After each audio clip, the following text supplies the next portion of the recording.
students, welcome back to your video classes. Hopefully all of you must be doing good. तो बच्चों आज हम लोग एक नए टॉपिक के बारे में डिस्कशन करेंगे। हम लोग फिजिक्स में डिफेक्ट्स ऑफ विजन के बारे में लास्ट क्लास में पढ़े थे।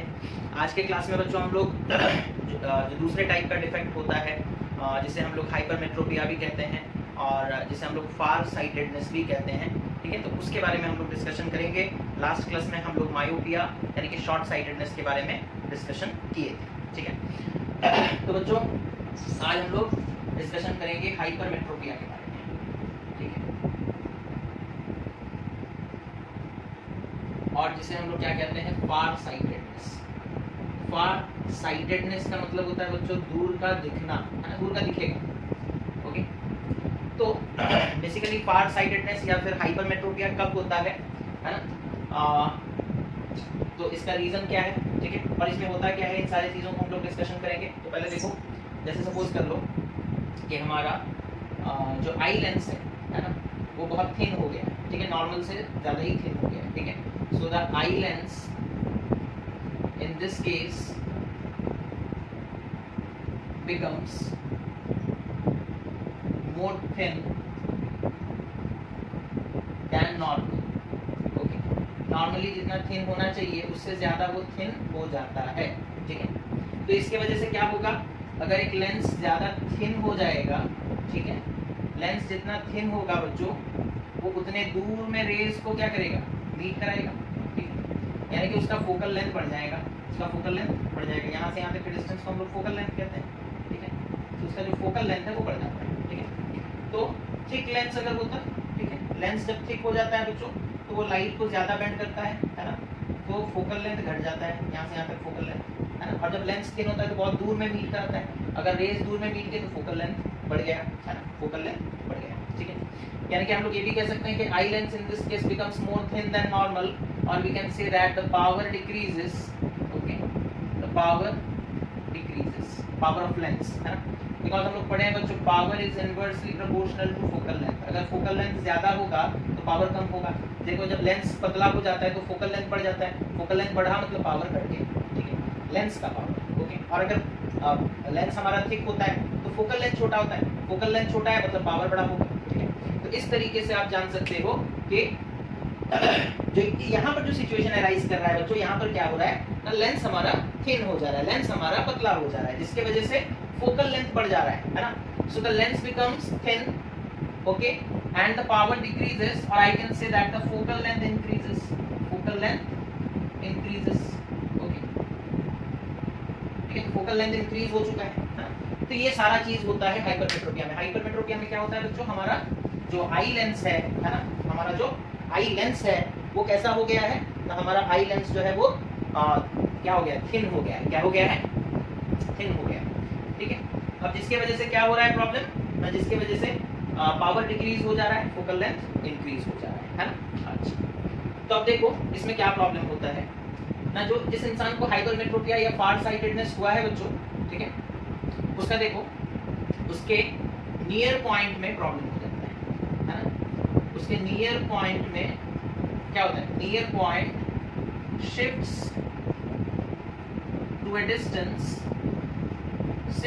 distance greater than 25 centimeter, and far point, जिस इंसान को हाइपरमेट्रोपिया हुआ है, फार साइटेडनेस हुआ है, उसका फार पॉइंट इंफिनिटी रहेगा, क्या रहेगा, इंफिनिटी, है ना। यानी कि वो जितना दूर का ऑब्जेक्ट है वो देख सकता है क्लियरली, है ना, दूर के ऑब्जेक्ट को देखने में उसे कोई किसी तरह का कोई प्रॉब्लम नहीं होगा। प्रॉब्लम होगा उसे पास की चीजों को देखने में, है ना। नियर पॉइंट उसका शिफ्ट हो गया है ना। नॉर्मल आई का नियर पॉइंट कितना होता है, नॉर्मल आई का नियर पॉइंट होता है, नॉर्मल आई का नियर पॉइंट कहाँ होता है बच्चों, नॉर्मल आई का नियर पॉइंट होता है एट 25 सेंटीमीटर, 25 सेंटीमीटर की दूरी पर अगर हम रखते हैं किसी चीज को तो हमें क्लियरली दिखाई देता है ना। उससे पास लाएंगे तो प्रॉब्लम। लेकिन यहाँ पर क्या हो रहा है, near point greater than 25 centimetre होता है। मान लो किसी का नियर पॉइंट शिफ्ट होकर के, सपोज किसी को हाइपरमेट्रोपिया हुआ है ना, सपोज कर लो किसी को हाइपरमेट्रोपिया हो गया है बच्चों, और उसका नियर पॉइंट सपोज कर लो हो गया है कितना, 3 मीटर, मान लो कितना हो गया है, 3 मीटर। मतलब क्या है कि उस इंसान से, ठीक है, उस इंसान से अगर तुम 3 मीटर के दूरी पर कोई ऑब्जेक्ट रखते हो, इसका मतलब क्या हम समझा रहे हैं, 3 मीटर के दूरी पर कोई ऑब्जेक्ट रखोगे तो वो उसे देख पाएगा, है ना, बिकॉज उसका मतलब नियर पॉइंट कहाँ शिफ्ट हो गया है, 3 मीटर, ठीक है। तो 3 मीटर के दूरी पर अगर रखोगे तो वो देख पाएगा, और उससे जितना भी दूर तुम दूर ले जाओ इन्फिनिटी तक वो देख पाएगा, है ना। 3 मीटर से लेकर इन्फिनिटी तक वो बच्चों को देख सकता है, बिकॉज उसका फार पॉइंट तो इन्फिनिटी है, फार पॉइंट में कोई प्रॉब्लम नहीं हुआ, प्रॉब्लम हुआ है नियर पॉइंट, ठीक है। उसका नियर पॉइंट शिफ्ट हो गया, थोड़ा दूर हो गया, नॉर्मली 25 सेंटीमीटर होता है, इसका दूर होकर के 3 मीटर हो गया, यानी कि 3 मीटर से लेकर इन्फिनिटी तक उसे सब कुछ क्लियर दिखेगा। लेकिन अगर ऑब्जेक्ट को आप पास में ले आते हो, सपोज कर लो आप बोलोगे नहीं हम ऑब्जेक्ट को यहाँ ले आएंगे, ठीक है, सपोज यहाँ से यहाँ तक का डिस्टेंस 1 मीटर है, ठीक है, लेकिन उसका तो नियर पॉइंट 3 मीटर है, 3 मीटर से कम अगर कर दिए तो फिर उसे नहीं दिखाई देगा, उसे क्लियरली नहीं दिखाई देगा। तो ये है उसका मतलब टेक्निकल जो मतलब हम लोग बोल सकते हैं एक ओवरव्यू, ओवरलुक हम लोग कर रहे हैं टेक्निकल चीजों को, ठीक है। नियर पॉइंट शिफ्ट हो जाता है to a distance, shifts to a distance greater than 25 centimetre, है ना, नियर पॉइंट 25 सेंटीमीटर से ज्यादा दूर हो जाता है, ठीक है। और फार पॉइंट इन्फिनिटी रहता है, फार पॉइंट इन्फिनिटी रहता है। हम लोग एक एग्जांपल लिए, सपोज कर लो एक इंसान को हाइपरमेट्रोपिया हुआ है और उसका नियर पॉइंट 3 मीटर के दूरी पर हो गया है, तो उसके साथ क्या प्रॉब्लम होगा, यानी कि 3 मीटर के दूरी पर अगर तुम उस ऑब्जेक्ट को रखते हो तो वो देख लेता है, उससे जितना भी दूर लेकर के जाओ वो देखेगा, इन्फिनिटी तक देख पाएगा। लेकिन 3 मीटर से कम दूरी पर रख दोगे तो वो नहीं देख पाएगा। इस तरह का प्रॉब्लम होता है हाइपरमेट्रोपिया में। समझ में आ गया, ठीक है। इतना समझ, इसको नोट करो पहले।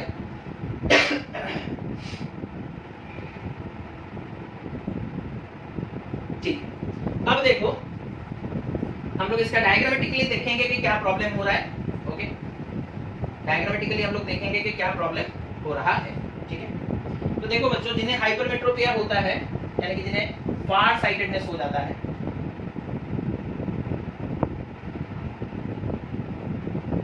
सपोज कर लो हम लोग यहाँ पर एक डायग्राम बना रहे हैं, ये नॉर्मल आई का डायग्राम बना रहे हैं बच्चों, ठीक है। हम लोग सपोज कर लो नॉर्मल आई का डायग्राम बना रहे हैं, सपोज यहाँ पर नियर पॉइंट है, ठीक है। हम लोग ऑब्जेक्ट को रखे नियर पॉइंट पर, यानी कि पास में एक ऑब्जेक्ट रखा गया है, इसमें से रेज निकल कर आए सपोज इस तरीके से, ठीक है। जब ऑब्जेक्ट पास में होता है तो उससे रेज डाइवर्ज होकर के आते हैं बच्चों, ठीक है। अच्छा, और ये हम लोग कौन से आई का बना रहे हैं, ये नॉर्मल आई का बना रहे हैं। पहले नॉर्मल में क्या होता है देख लो, उसके बाद हम लोग इफेक्ट देखेंगे, है ना। ये नॉर्मल आई का, तो नॉर्मल आई का लेंस जितना थिक या थिन होना चाहिए वो उसी हिसाब से एडजस्ट हो जाता है ना, और वो रिफ्रैक्ट करके लाइट रेज को मीट करवा देता है, कहाँ पर, रेटिना में, ठीक है। तो लाइट रेज मीट करके रेटिना में, तो फिर इमेज फॉर्मेशन हो जाएगा, कोई प्रॉब्लम नहीं होगा, ठीक है। जब ऑब्जेक्ट पास में है तो वो क्या करता है ना, इससे जो रेज निकल कर आते हैं, हमारा नॉर्मल आई लेंस, ये नॉर्मल आई के बारे में हम लोग पढ़ रहे हैं, नॉर्मल आई लेंस अपने थिकनेस और जो उसका थिकनेस है, जो उसका शेप है, उसको वो एडजस्ट कर लेता है और रेटिना पर फोकस कर देता है रिफ्रैक्टेड लाइट रेज को, और इमेज बन जाता है, ठीक है। ये चीज समझ में आ गया। अब जब अगर किसी इंसान को सपोज कर लो हाइपरमेट्रोपिया हुआ है तो क्या होगा, हम लेंस को थोड़ा पतला कर देते हैं, अभी देखो जितना थिक है हम उससे ज्यादा पतला कर देंगे तो क्या प्रॉब्लम होगा देखो, ठीक है।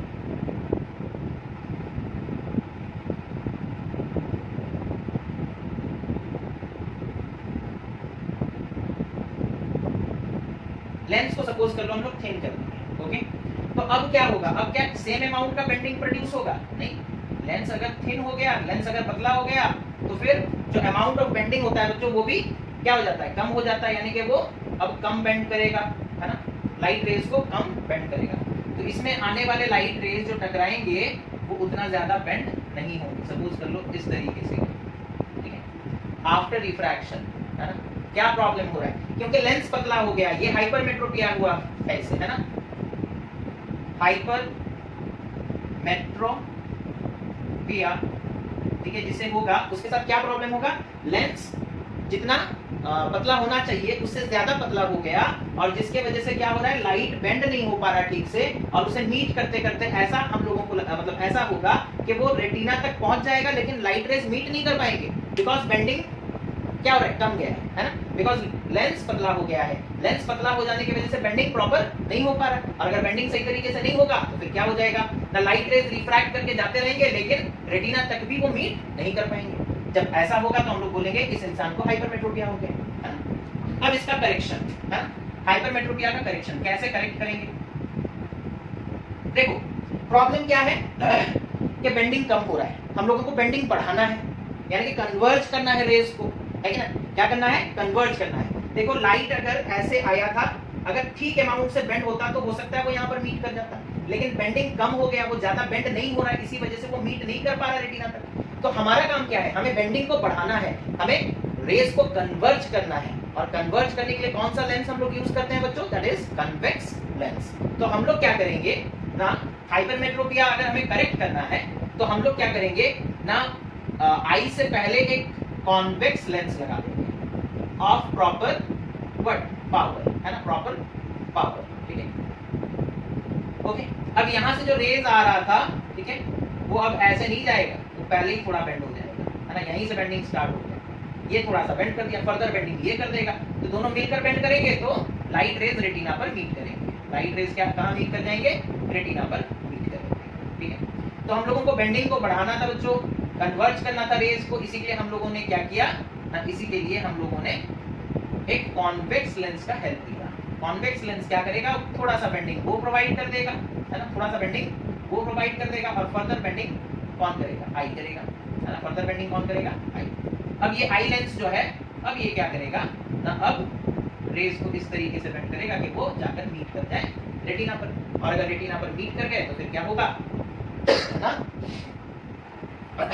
रेटिना पर मीट कर गए तो फिर क्या होगा ना, इमेज हम लोगों को दिखने लगेगा, ठीक है, इमेज हम लोगों को दिखने लगेगा। So this is how the correction is done.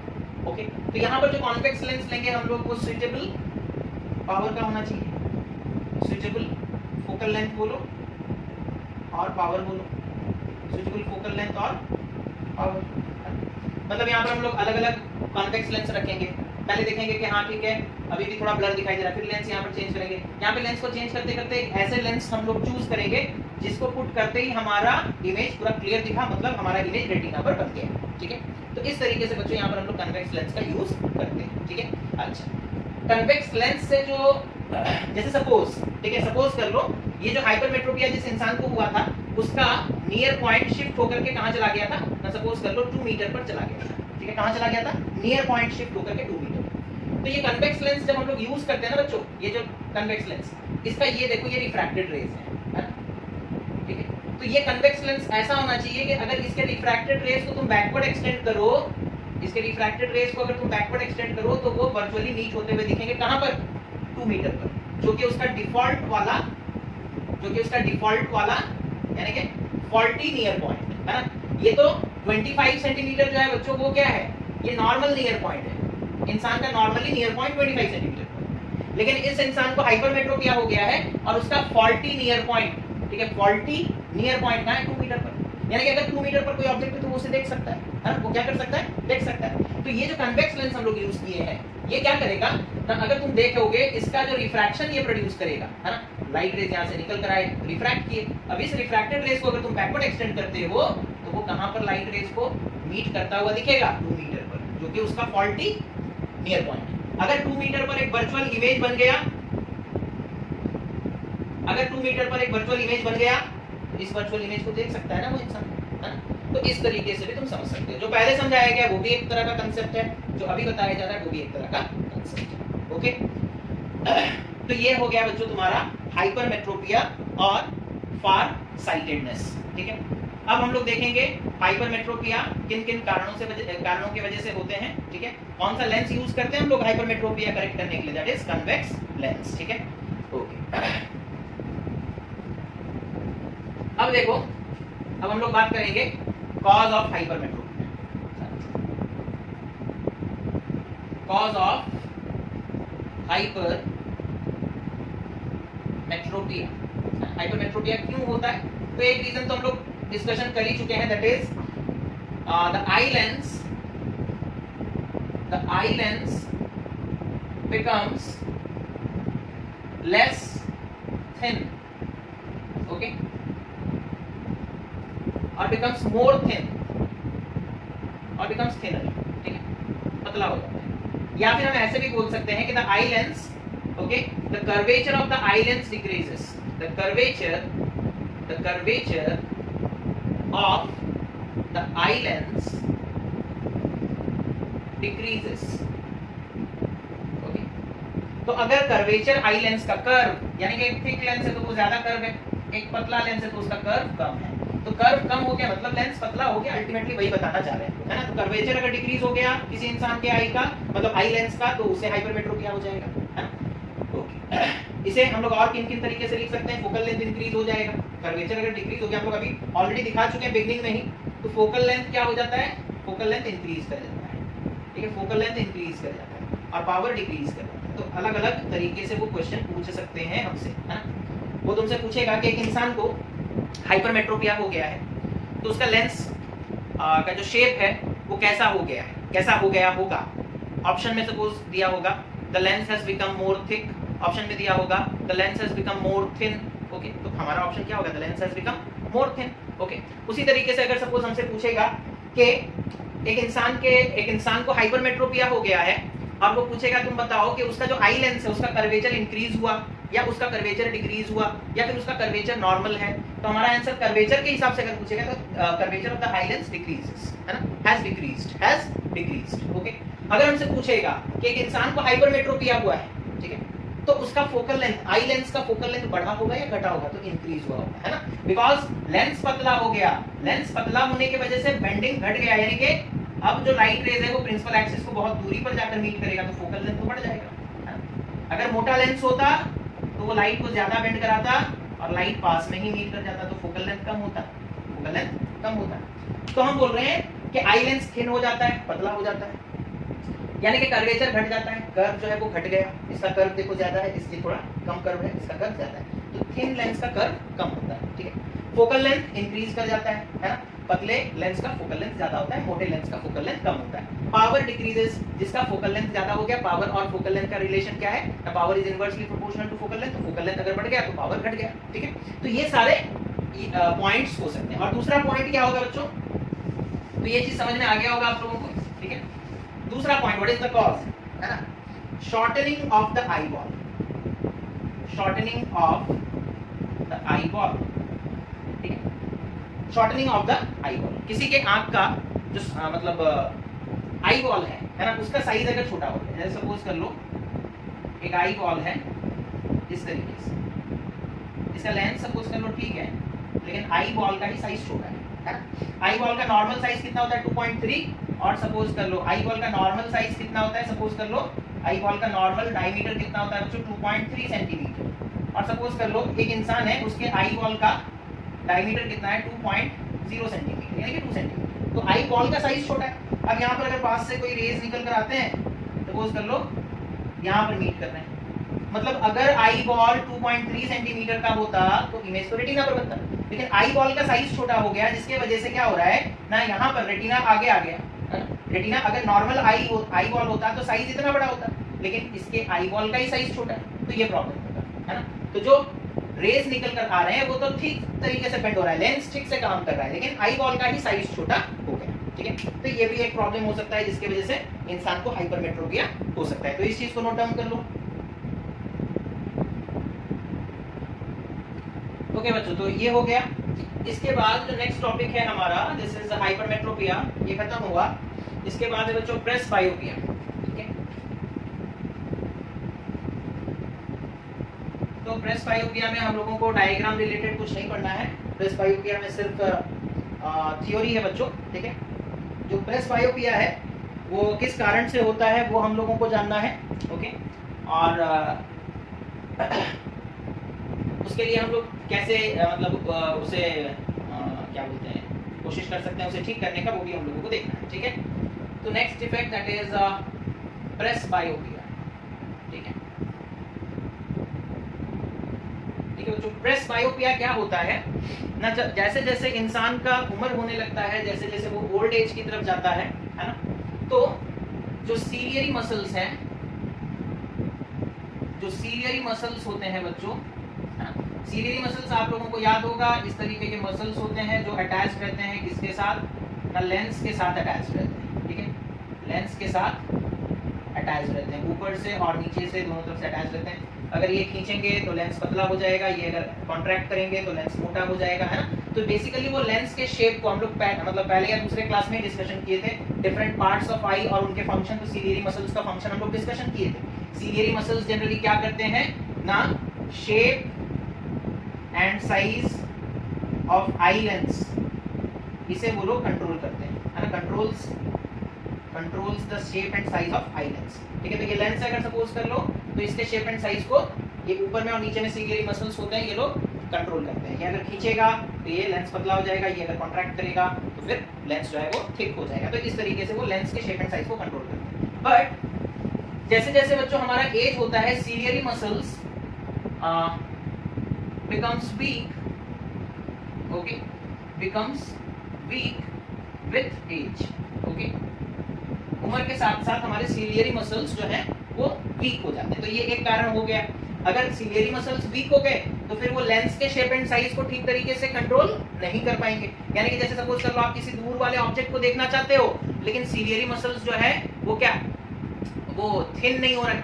Ciliary muscles lens को थिन नहीं कर पा रहा है, बिकॉज सीलियरी मसल्स खुद वीक हो चुका है। अगर सीलियरी मसल्स वीक हो गया है और वो लेंस को थिन नहीं कर पा रहा, दैट मींस आप डिस्टेंट ऑब्जेक्ट को नहीं देख पाओगे क्लियरली। और अगर सपोज कर लो आप किसी पास के ऑब्जेक्ट को देखना चाहते हो, है ना, तो सीलियरी मसल्स को क्या करना चाहिए, उसे आपके लेंस को थिक कर देना चाहिए। बिकॉज हम लोग जब किसी पास वाले ऑब्जेक्ट को देखते हैं तो हमारा लेंस, आई लेंस थिक होना चाहिए। ठीक है, तो वो काम किसका है, सीलियरी मसल्स का। लेकिन सीलियरी मसल्स वीक हो चुके हैं, जिसके वजह से वो प्रॉपर थिकनेस प्रोवाइड नहीं कर पा रहे हैं, है ना, वो प्रॉपरली लेंस को थिक नहीं कर पा रहे। तो अगर वो ठीक तरीके से फंक्शन नहीं करेंगे तो आई लेंस का जो शेप एंड साइज है वो हमारे हिसाब से, मतलब जो एकोमोडेशन होता है, पावर ऑफ एकोमोडेशन जिसे हम लोग कहते हैं, वो सही तरीके से नहीं हो पाएगा।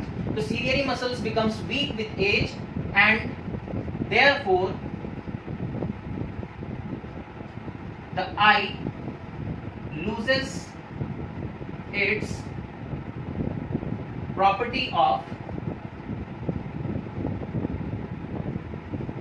accommodation or loses its power of accommodation, ठीक है, ठीक है। तो फिर से देखो, सीलियरी मसल्स जो है ऊपर से और नीचे से अटैच रहते हैं किसके साथ, लेंस के साथ, और वो लेंस के शेप एंड साइज को कंट्रोल करते हैं। ठीक है, ये सीलियरी मसल्स अटैच रहते हैं। ठीक है, तो अगर सीलियरी मसल्स वीक हो गए, अगर ये ठीक तरीके से फंक्शन नहीं किए, है ना, ये सीलियरी मसल्स है, ये सीलियरी मसल्स है, अगर ये ठीक तरीके से खींचेंगे नहीं, कॉन्ट्रैक्ट नहीं करेंगे, तो लेंस के शेप एंड साइज को चेंज नहीं कर पाएंगे, है ना। तो ये एक रीजन हो सकता है। दूसरा रीजन ये भी हो सकता है बच्चों कि मान लो सीलियरी मसल्स ठीक है, लेकिन लेंस अपना फ्लेक्सिबिलिटी खो चुका है, lens has lost its flexibility. Lens कैसा सब्सटेंस होता है, जेली टाइप सब्सटेंस, है ना, जेली लाइक सब्सटेंस, ओके, काफी फ्लेक्सिबल होता है। लेकिन एज के साथ साथ बच्चों लेंस भी थोड़ा थोड़ा हार्ड होने लगता है ना। ठीक है, अगर लेंस अपने फ्लेक्सिबिलिटी को खोने लगेगा, लेंस का फ्लेक्सिबिलिटी अगर घट जाएगा, मान लो सीलियरी मसल्स ठीक से काम कर रहे हैं लेकिन लेंस ही फ्लेक्सिबल नहीं रहा, तो वो तो अपने शेप एंड साइज को चेंज करने नहीं देगा, है ना। तो ये भी एक कारण हो सकता है कि लेंस अपने फ्लेक्सिबिलिटी को खो चुका है या फिर डिक्रीज हो गया है, लेंस का जो फ्लेक्सिबिलिटी है वो डिक्रीज हो चुका है। तो ciliary muscles becomes weak with age as well as the lens flexibility, lens का जो फ्लेक्सिबिलिटी है also decreases।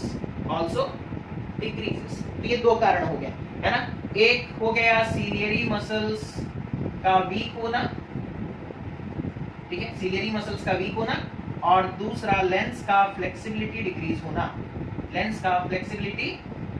होना, ओके। इन दोनों कारणों से बच्चों क्या होता है ना, प्रेसबायोपिया होता है ना। यानी कि हम लोगों को दूर का भी ऑब्जेक्ट ठीक से नहीं दिखाई देता है, पास का भी ऑब्जेक्ट ठीक से नहीं दिखाई देता है, जनरली एज हो जाने पर ऐसा होता है, और ये उसके कारण होते हैं। ठीक है, अच्छा, तो इसे करेक्ट करने के लिए जनरली हम लोग बाइफोकल लेंसेज यूज करते हैं, बाइफोकल लेंस। ठीक है, बिकॉज हमें पता है दूर का भी नहीं दिख रहा मतलब मायोपिया, पास का भी नहीं दिख रहा मतलब हाइपरमेट्रोपिया, दूर का भी नहीं दिख रहा मतलब मायोपिया, पास का भी नहीं दिख रहा मतलब हाइपरमेट्रोपिया।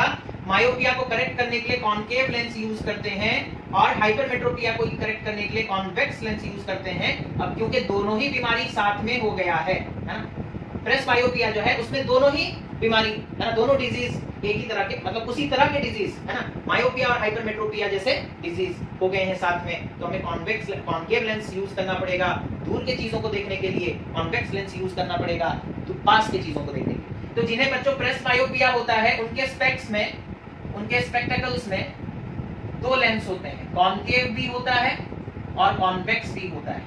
कॉन्केव होता है डिस्टेंट ऑब्जेक्ट, यानी कि डिस्टेंट ऑब्जेक्ट को क्लियरली देखने में वो हेल्प करेगा, डिस्टेंट ऑब्जेक्ट को, ठीक है। और कॉन्वेक्स जो है वो नियर बाय ऑब्जेक्ट को, पास में जो ऑब्जेक्ट है नियर बाय ऑब्जेक्ट को देखने में हेल्प करेगा। बहुत लोगों का तुम देखे होगे जो ओल्ड एज में चले जाते हैं, उनके अगर तुम स्पेक्स को ठीक तरीके से देखोगे तो ऊपर में एक लेंस लगा रहता है ना, और नीचे में दूसरा लेंस, दो लेंसेस रहते हैं एक ही स्पेक में, ठीक है, समझ में आ रहा है। तो दो लेंसेस क्यों लगे वो समझ में आ गया होगा आप लोगों को, बिकॉज दूर के चीजों को देखने के लिए कॉन्केव लेंस चाहिए है ना, बिकॉज लेंस तुम्हारा आई लेंस ठीक से काम नहीं कर रहा है, तो तुम्हें कॉन्केव लेंस यूज करना पड़ेगा दूर के चीजों को देखने के लिए, और पास के चीजों के लिए कॉन्वेक्स। तो ये होता है बच्चों प्रेसबायोपिया, और इस तरह के प्रॉब्लम्स होते हैं है ना, और हम लोग इसका सोल्यूशन इस तरीके से बाइफोकल लेंस यूज कर सकते हैं। क्या यूज कर सकते हैं? बाइफोकल लेंस, ठीक है। उसके बाद और एक तरह का, ये तो रिफ्रैक्टिव डिजीजेस हो गए है ना, अभी जो भी हम लोग पढ़े वो रिफ्रैक्टिव डिजीजेस वगैरह हो गए है ना। और एक डिजीज होता है दैट इज कैटरैक्ट। कैटरैक्ट भी बच्चों उम्र के साथ ही होता है, विद एज होता है ना, जनरली 40 इयर्स के बाद, जनरली 40 इयर्स के बाद, ओके, जब एज ग्रेटर देन 40 इयर्स हो जाएगा है ना, एज लगभग ये एक एवरेज वैल्यू बताया जा रहा है, ऐसा नहीं कि हाँ जरूरी नहीं है कि 40 इयर्स के बाद ही हो, किसी को 45 इयर्स के बाद हो सकता है, किसी को 50 इयर्स के बाद हो सकता है, ऐसा भी हो सकता है किसी को 38 इयर्स में भी हो जाए, ठीक है, बट ये एक एवरेज वैल्यू है, ठीक है। कैटरैक्ट जो है बच्चों ये किसको होता है? जिनका एज लगभग 40 इयर्स से ज्यादा होता है, और कैटरैक्ट में क्या होता है ना, जो आई लेंस है, ठीक है, वो क्लाउडी हो जाता है ना? आई लेंस जो है बच्चों वो कैसा हो जाता है? क्लाउडी, यानी कि लेंस सपोज इस तरीके से उसके ऊपर एक लेयर फॉर्मेशन हो जाता है ट्रांसल्यूसेंट टाइप का, ठीक है, लेंस के ऊपर, ठीक है। तो आई लेंस क्लाउडी हो गया, तो अब क्या होगा? अब लाइट रेज जब आएंगे तो ठीक तरीके से एंटर नहीं कर पाएंगे, बिकॉज बाहर में एक ट्रांसपेरेंट लेयर बन चुका है ना? एक क्लाउडी लेयर बन चुका है। और अगर वो क्लाउडी लेयर बहुत ज्यादा कैसा है? ओपैक नेचर का है, यानी कि लाइट उसके अंदर घुस नहीं पा रहा है, तो कंप्लीट ब्लाइंडनेस भी हो सकता है, यानी कि कैटरैक्ट अगर किसी को हुआ है तो उसे बिल्कुल भी नहीं दिखाई दे सकता है। लेकिन अगर लेस क्लाउडी है, अगर कम क्लाउडी है, तो क्लाउडी में तो लेस क्लाउडी भी हो सकता है ना, या फिर मोर क्लाउडी। अगर लेस क्लाउडी होगा तो पार्शियल विजन चला जाएगा है ना, धुंधला धुंधला दिखाई देगा, आधा अधूरा। लेकिन अगर बहुत ज्यादा क्लाउडी हो गया है, यानी कि जो लेयर बाहर में फॉर्मेशन हुआ है वो बहुत ज्यादा क्लाउडी है, यानी कि लाइट अंदर घुस नहीं पा रहा है ना, तो फिर क्या होगा है ना बिल्कुल भी दिखाई नहीं देगा, यानी कि complete loss of vision, complete loss of vision. तो इसे ठीक कैसे करेंगे? सर्जरी के थ्रू है ना, सर्जरी के थ्रू ठीक कर सकते हैं हम लोग। आई लेंस को रिप्लेस कर देंगे, आई लेंस को रिप्लेस कर देंगे किससे? किसी बंदर की आंख को लाकर लगा देंगे लेंस को? नहीं, आर्टिफिशियल लेंस। किससे? आर्टिफिशियल लेंस है ना। कुछ बच्चे सोच रहे होंगे कि ईगल का लेंस लगाते हैं सर, ईगल का है ना, ज्यादा दूर तक दिखाई देगा, क्लियर दिखाई देगा, अच्छे से दिखाई देगा है ना, तो ऐसा नहीं कर सकते। ओके, तो हम लोग क्या करते हैं? कैटरैक्ट को ठीक करने के लिए सर्जरी कर सकते हैं, और जो क्लाउडी आई लेंस है ना, जो क्लाउडी आई लेंस जो डैमेज हो चुका है आई लेंस, उसे रिप्लेस करेंगे बाय आर्टिफिशियल लेंसेस। ओके, और आजकल तो कॉन्टैक्ट लेंस भी हम लोग लगाते हैं है ना, कॉन्टैक्ट लेंस भी लगा करके रिफ्रैक्टिव जो मायोपिया हो या हाइपरमेट्रोपिया हो उसे भी हम लोग करेक्ट कर सकते हैं, ठीक है। बट कॉन्टैक्ट लेंसेज सबको सूट नहीं करते, ठीक है, बहुत लोगों को इन्फेक्शन वगैरह हो जाता है, तो इसीलिए वो उतना ज्यादा प्रिस्क्राइब नहीं है, बट स्पेक्स जो है वो बहुत ज्यादा प्रिस्क्राइब किए जाते हैं। तो this was all about the defects of vision. Okay, और इस डिफेक्ट ऑफ विजन में बच्चों इतना ही हम लोगों को पढ़ना था, तो होपफुली ये टॉपिक खत्म होता है ना। अब हम लोग नेक्स्ट वीडियो में जब आएंगे तो और एक नए टॉपिक के साथ आएंगे। इस वीडियो को अच्छे से देखें, और देखने के बाद जो भी नोट्स हैं उसे बना लें, और जो भी इससे रिलेटेड क्वेश्चंस हैं उन्हें खुद से सॉल्व करें। कुछ डाउट अगर निकलता है तो फिर हमें व्हाट्सएप के थ्रू मैसेज कर सकते हैं। Thank you for watching, have a nice day.